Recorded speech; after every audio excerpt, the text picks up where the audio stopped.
It was a seismic shift in Central Asia, the speed of which even the best intelligence agencies failed to predict. Is a Taliban takeover of Afghanistan now inevitable? No, it is not. After 2 decades in Afghanistan, the US-led mission withdrew its forces. The government it backed in Kabul collapsed, and the Taliban moved into the capital. Taliban fighters behind the desk of the presidential palace. As the Taliban had taken city after city, President Ashraf Ghani refused to acknowledge the crisis. Our security plan is clear. I don't want to discuss it in detail here. All I can say is that we have made all the preparations to put an end to this wave of insurrection in next 6 months and reach a state of stability. Less than 2 weeks after this address, Ghani fled the country.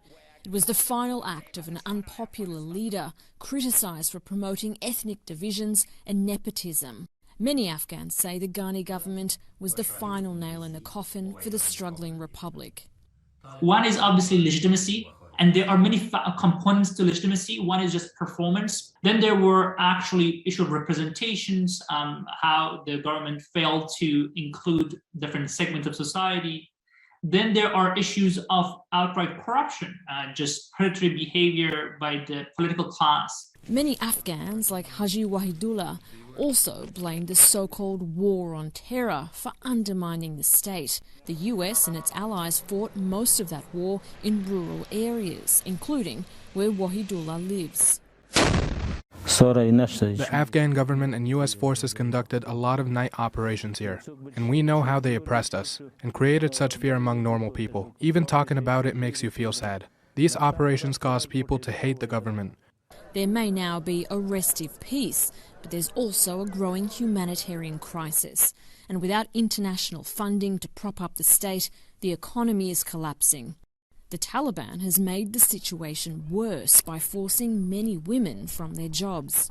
It's not fair to feel like a second-class gender. It makes you suicidal because it means you were born to simply be financially dependent on someone else and you're just nothing. Shagayeg Tawangar is one of Afghanistan's most promising young journalists. She says without women, any Taliban rule is illegitimate. I think Islamic Emirate of Afghanistan has no positive thinking when it comes to the activities of women, especially media. But still, I'm hopeful. The world is in progress, and the Islamic Emirate of Afghanistan have to be at the same level. As the sun sets on so many dreams, no other government has recognized the Taliban's legitimacy. But foreign policy is far from the minds of many Afghans, who are now simply trying to survive. They have a new government, a new reality, and an uncertain new year. Soraya Leni, TRT World, Kabul.